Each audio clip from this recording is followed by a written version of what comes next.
Hello दोस्तों, कैसे हो आप सभी। आई होप आप सभी बहुत अच्छे होंगे।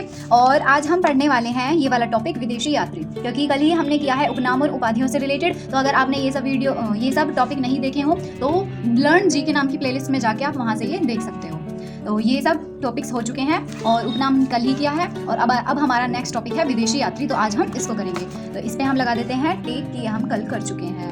ओके, तो ये हमारा लग गया टिक। तो चलिए शुरू करते हैं। ये रहे विदेशी यात्री। तो मैंने बस यहाँ इन विदेशी यात्रियों के नाम लिखे हैं। बस इतने ही इनके बारे में ही ध्यान रख लो कि ये किस राजा के समय आए, किस महाराजा के समय आए। और एक आध की सन आपको याद रखनी पड़ेगी। ये नहीं कि सभी की सन ध्यान रखनी है, ऐसा नहीं है। एक आध की आपको सन याद रखनी है। और मैक्सिमम क्या फोकस करना है हमें, मैक्सिमम ये फोकस रहना चाहिए हमारा कि किस महाराजा या राजा के समय आए हैं। और कुछ की पुस्तकें भी बहुत इंपॉर्टेंट है। तो चलिए देखते हैं। पहला है हमारा विदेशी यात्री मेगस्थनीज। मैंने ये जो लिखे हैं ना बिल्कुल सीरीज वाइज हैं। अगर आपसे ये भी कहा जाए ना कि अल मसूदी पहले आया या अल बरूनी पहले आया, तो इसमें पहले क्या लिख रहा है, अल मसूदी लिख रहा है। तो पहले आया है अल मसूदी, यानी कि इसके बाद ये बिल्कुल सीरीज वाइज है। ठीक है, ओके। तो मेगस्थनीज किसके समय आए हैं। मेगस्थनीज आए, पहली बात तो ये तीनों मेगस्थनीज, प्लिनी और स्ट्रेबो। पहले मैं बता दूं ये तीनों के तीनों ही क्या हैं, यूनानी है। ओके, यूनानी है। और फाहियान जो है ये चीनी यात्री है। और इत्सिंग छोड़ो और वेनसोंग ये दोनों ही चीनी यात्री हैं। और ये जो है अल मसूदी ये पहला अरब यात्री था भारत आने वाला, फर्स्ट अरब यात्री। ठीक है। और जो ये अल बरूनी है ये भी अरब यात्री ही है, बट फर्स्ट नहीं है। तो अरब यात्री।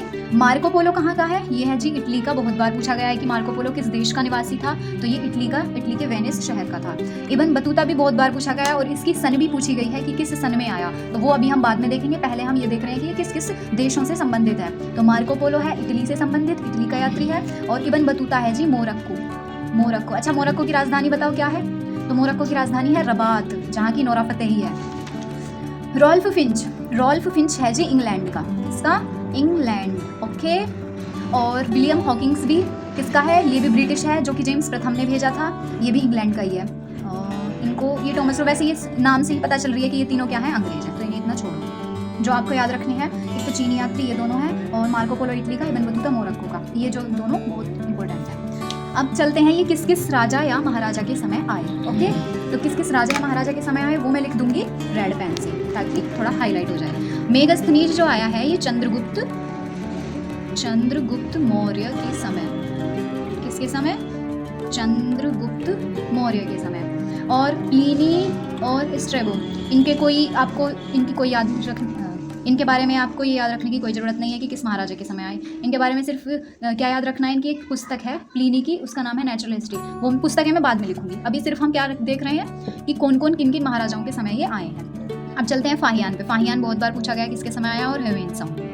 तो फाहियान आया है, मैंने कैसे याद रखा है, फाहियान, यान आ रहा है ना इसमें शब्द यान, कि हम यान से कहाँ जा रहे हैं, चंद्रमा पे जा रहे हैं। तो चंद्रगुप्त विक्रमादित्य मौर्य के समय तो आया है मेगस्थनीज, लेकिन चंद्रगुप्त विक्रमादित्य जो चंद्रगुप्त सेकंड थे उन्हीं को ही विक्रमादित्य बोला जाता है। तो फाहियान आया है चंद्रगुप्त द्वितीय, और जिन्हें कहा जाता है विक्रमादित्य। याद रहेगा, ठीक है। और जो वेनसांग है, अब इसमें आ रहा है सॉन्ग हम गाएंगे, तो अगर हम अच्छा सॉन्ग गा रहे हैं तो हमें भी खुशी होगी और सुनने वाले को भी खुशी होगी, है ना। तो हर्ष होगा, खुशी का एक पर्यायवाची है हर्ष। तो हर्षवर्धन के समय आया है वेनसांग। सॉन्ग गाएंगे तो हमें हर्ष होगा। ये आया है जी हर्षवर्धन के समय। अल मसूदी किसके समय आया, अल मसूदी आया है प्रतिहार वंश था एक, तो आपको वंश भी दिया जा सकता है कि प्रतिहार, चालुक्य, चोल, पल्लव, इनके। तो प्रतिहार लगा देना। अगर सीधे व्यक्ति या महाराजा का नाम आए तो प्रतिहार राजा थे एक महीपाल नाम से, प्रतिहार राजा महीपाल। ओके, महीपाल फर्स्ट, इनके समय आया। अब अल बरूनी किसके टाइम आया, तो टाइम की तो पता नहीं, लेकिन किसके साथ आया ये पूछा गया है। तो अल बरूनी आया है गजनवी के साथ भारत आया, जब उसने सोमनाथ पे आक्रमण किया था। और अगर आपको याद हो सोमनाथ पे आक्रमण कब किया, तो आप इसके सन को भी याद रख सकते हो कि किस समय आया, 1024 ईस्वी में आया। मार्को पोलो किसके समय आया, ये बहुत बार पूछा गया। तो अगर आपसे वंश के बारे में कहा जाए तो पांड्य वंश है जिसके समय ये आया है। और अगर व्यक्ति का नाम पूछा जाए तो पांड्य नरेश Kayal. Okay. Ibn Battuta, very very important. Ibn Battuta आया है मोहम्मद बिन तुगलक के समय।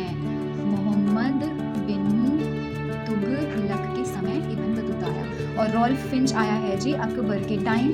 हॉकिंग्स और टॉमस रो ये दोनों के दोनों ही जहांगीर के समय आए हैं। ठीक है। एक और रह गया मनुची है, उसका नाम निकोलस मनुची, उसे और लिख देती हूँ, निकोलस मनुची। ये जो है मनहूस मनुची, एक ऐसे याद रखा मैंने, मनहूस औरंगजेब के समय, तो औरंगजेब के समय था, ठीक है। अब हमने ये भी देख लिया कि ये किस किस देश से संबंधित थे। दूसरी बात हमने ये देख ली किस किस राजा या महाराजा के समय ये आए थे। अब हम देखेंगे इनके बारे में क्या खास बात है कि इनकी पुस्तकें पूछी जाती हैं। कुछ की पुस्तकें इंपॉर्टेंट है, जैसे प्लीनी हो गया। प्लीनी की पुस्तक जो है, प्लीनी की पुस्तक है नेचुरल हिस्ट्री। क्या है? नेचुरल हिस्ट्री इसकी पुस्तक है, जो कि पूछी जाती है कि नेचुरल हिस्ट्री किसकी पुस्तक है, तो प्लीनी की है। और फाहियान, ये रहा, फाहियान की पुस्तक का नाम है फो क्यों की, ओके। और वेन सांग की पुस्तक का नाम है सी यू की, याद रहेगा। तो फो क्यों की एंड सी यू की, ये दोनों पुस्तकें इंपॉर्टेंट हैं। और ये वाली नेचुरल हिस्ट्री होगी। अल मसूदी की पुस्तक बहुत बार पूछी गई है। इसकी पुस्तक का नाम है मजहुल जहाब। क्या नाम है? मजहुल जहाब, याद रहेगा। और अल बरूनी की पुस्तक का नाम है जी तहकीक ए हिंद, ये अल बरूनी की पुस्तक है। मार्को पोलो, इसकी तो कोई पुस्तक नहीं है। इब्न बतूता की पुस्तक बहुत बार पूछी गई है। इब्न बतूता मोरक्को का है, मोहम्मद बिन तुगलक, और इसकी पुस्तक है रेहला, वेरी इंपॉर्टेंट। रेहला पुस्तक किसकी है? तो इब्न बतूता की। मजहुल जहाब किसकी है? अल मसूदी की। और तहकीक ए हिंद किसकी है? अल बरूनी की।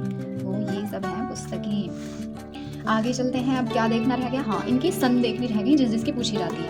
तो सनों में अगर हमें याद रखनी पड़े तो एक तो आप याद रखो टॉमस रो की, और एक रखो आप याद हॉकिंग्स की, ठीक है। तो टॉमस रो जो आया है ये आया है 1615, और जबकि ये हॉकिंग्स जो आया है ये 1608 में आया है, याद रहेगा। अब एक यहाँ मेगास्थनीज की सन है जी 304 ईसा पूर्व, क्योंकि चंद्रगुप्त मौर्य जो है ना, मान लिया ये ईस्वी है, यहाँ से 0, इधर की साइड ईस्वी सन चल रही है और इधर की साइड ईसा पूर्व चल रही है, ओके। तो ईसा पूर्व में हुए हैं चंद्रगुप्त मौर्य, और ईस्वी सन में हुए हैं जो समुद्रगुप्त वंश जो आया है ना, वो ईस्वी में आया है, और जो मौर्य वंश है वो ईसा पूर्व में। इसलिए चंद्रगुप्त मौर्य 304 ईसा पूर्व। और जो चंद्रगुप्त विक्रमादित्य हैं, इनकी सन है फाहियान, ये आए हैं 399 ईस्वी, याद रहेगा, 399 ईस्वी। और जी हुएनजोंग हर्षवर्धन के समय 629 ईस्वी में, और इनकी छोड़ो, इनकी भी खास नहीं है। Marco Polo, yes, Marco Polo की जो समय है वो 1292 ईस्वी, लेकिन इनसे भी ज़्यादा इंपॉर्टेंट इनका है। इब्न बतूता का बहुत बार पूछा गया है कि किस सन में आए, तो मैंने ऐसे 1333 बस, वेरी सिंपल, 1333 ईस्वी ये इब्न बतूता की सन है कि कब भारत आया। तो ये हो गया, ये थे आपके आज के विदेशी यात्री। और जो एक आध रह गए, हाँ यहाँ प्लीनी और स्ट्रैबो रह गए। प्लीनी, स्ट्रैबो, इत्सिंग के बारे में तो कुछ बताया ही नहीं, तो देख लो। प्लीनी जो है ना वो प्रथम शताब्दी में आया है, और स्ट्रैबो द्वितीय, दूसरी शताब्दी में। तो ऐसे ही लिख दूँ मैं, ये प्रथम शताब्दी में कौन आया है? प्लीनी आया है। तो प्रथम शताब्दी में कौन आया है? प्लीनी। और जो स्ट्रैबो है ये दूसरी शताब्दी में आया है। और जो इत्सिंग है ये 7वीं शताब्दी में, 7वीं शताब्दी में है इत्सिंग। प्लीनी जो है वो आए हैं प्रथम शताब्दी में, और स्ट्रैबो दूसरी शताब्दी में, जबकि इत्सिंग है 7वीं शताब्दी में। क्योंकि इत्सिंग से क्वेश्चन आया था कि इत्सिंग कौन सी शताब्दी में भारत आया, तो जी 7वीं शताब्दी में, इसीलिए ये मैंने यहाँ लिखा है। नेक्स्ट, बस 3 ऐसे बच्चे हैं जिनके बारे में आपसे ये पूछा जाएगा ये किस राजा के समय या किस महाराजा सम्राट के समय थे। तो वो 3 चीज़ याद रख लीजिए। उनके बारे में कोई पुस्तक या सन कुछ याद रखने की जरूरत नहीं, सिर्फ नाम याद रखिए। एक नाम है डाईमेकस, एक तो नाम है डाईमेकस, और एक नाम है डायनोसियस। क्या नाम है? Dionysius, okay. और एक का नाम है बारबोसा। क्या नाम है? बारबोसा। और एक और है, सॉरी, आई एम सॉरी, बार होते जा रहे हैं, हर बार ये कहती जा रही हूँ कि एक ही बचा है। ये लास्ट है, अब्दुल रज्जाक, बस इसके बाद कुछ नहीं, अब्दुल रज्जाक। तो देखो ये डाईमेकस जो है ये आया है बिंदुसार के समय। मैंने कैसे याद रखा कि जब भी लड़की मेकअप करती है अपने फेस पे तो पहले बिंदी सी लगाती है ना, किसी फाउंडेशन की हो कुछ भी हो, पहले बिंदी सी रखती है फेस पे जब मेकअप करती हैं। तो मेकअप किया कैसे? बिंदी रख के। तो बिंदुसार पहले बिंदु रखे तब मेकअप किया। अब डायनोशियस या डायनोसॉर किसी ने देख लिया तो वो तो शौक में ही चला जाएगा, एकदम शौक हो जाएगा। तो जी ये अशोक के समय आया है। तो डाईमेकस मेकअप कैसे किया? बिंदु करके, बिंदुसार के समय। डायनासोर देख लिया तो शौक में चला गया इंसान, तो अब तो कोई कंफ्यूजन नहीं है डाइमेकस और डायनोशियस में। डाइमेकस किसके समय है? बिंदुसार के समय। डायनोशियस अशोक के समय। बचा है बारबोसा। बारबोसा हैं जी कृष्ण देव राय के समय आए हैं, ये कृष्ण देव राय। और अब्दुल रज्जाक आए हैं देव राय द्वितीय, देवराय सेकंड के टाइम। ये दोनों अलग अलग है, कभी एकदम से एक ही सोचें। तो बारबोसा कृष्ण देव राय के समय और अब्दुल रज्जाक देवराय सेकंड। तो ये थी आपकी आज की वीडियो। आपको कैसी लगी कमेंट करें, लाइक करें, शेयर करें एंड पूरी वीडियो देखने के लिए thank you very much. Bye bye.